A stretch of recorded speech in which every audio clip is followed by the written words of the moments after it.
Joining us now is Democratic Congresswoman Pramila Jayapal of Washington State. She serves on the Foreign Affairs, Judiciary, and Budget Committees and is the ranking member of the Subcommittee on Immigration Integrity, Security, and Enforcement. Congresswoman, you were in Chicago last week hearing from residents and local leaders impacted by ICE actions there. And I want to play something that you heard from one young woman who is now left to take care of her disabled younger sister after their mother was detained. Let's listen. I took care of all her responsibilities far beyond what I can handle at night. I'm only 19 years old.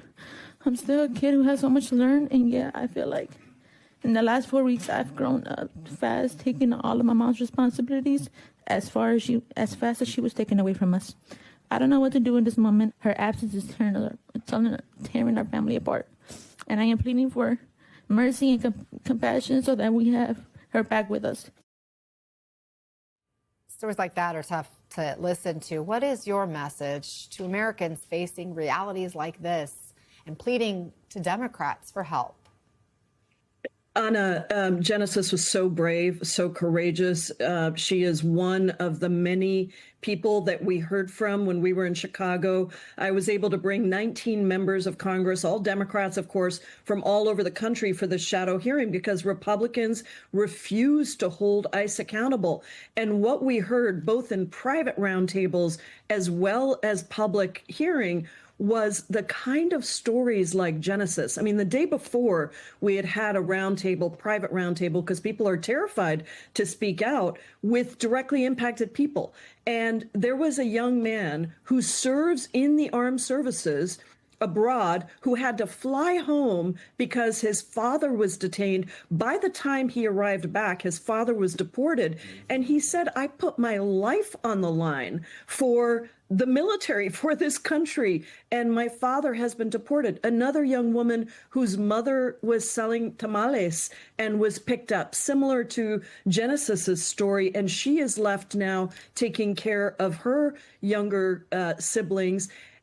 A school that we went to that was tear gassed right outside. In fact, the morning that we went, there had been raids across that area, and a number of schools were in lockdown. Soft lockdown is what they call it, because they couldn't, I mean, people are not showing up. You know, we had a roundtable with businesses, 40% down on revenue in the area that is the second largest contributor to the tax base of Chicago.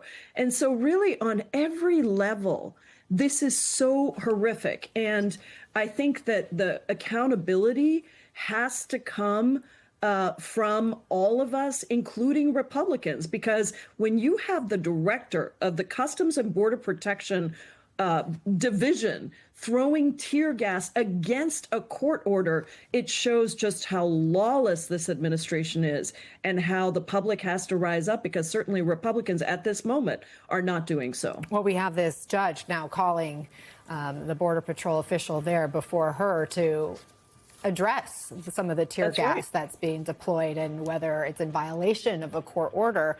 I have so much to talk to you about, so I'm going to pivot to these U.S. military strikes on boats the administration says were carrying narco-terrorists.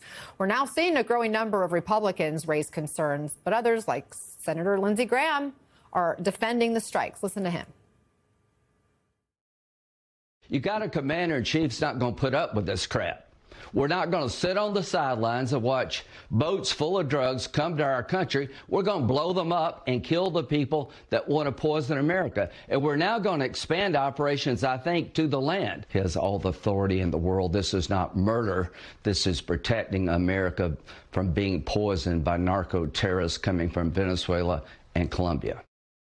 Congresswoman, what is your response to that argument?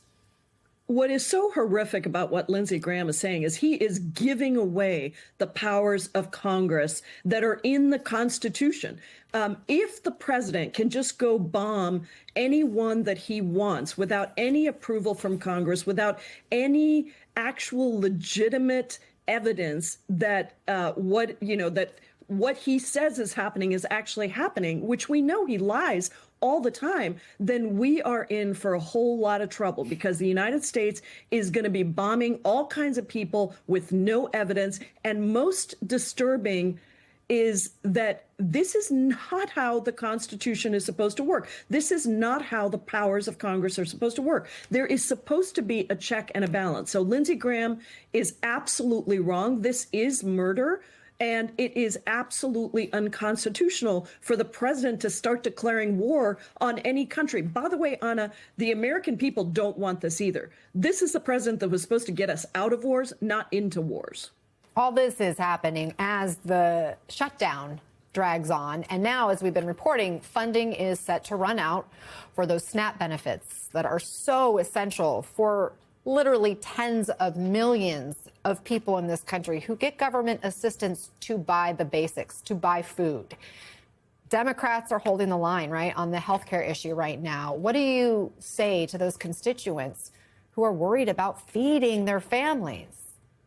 Well, this is the most cruel thing that the Republicans have done since the shutdown started. 42 million people are on SNAP. That is basic food assistance. It is the most effective anti-hunger program that we have ever had. And it used to be bipartisan. And when Donald Trump can spend $40 billion to bail out Argentina, but refuses to use the funds that are available and make additional funds available to feed 42 million people. 1 of 4 kids in this country relies on SNAP benefits, Anna. So this is just cruelty, meanness, and every single state in the country, red, blue, every district is going to be affected by this.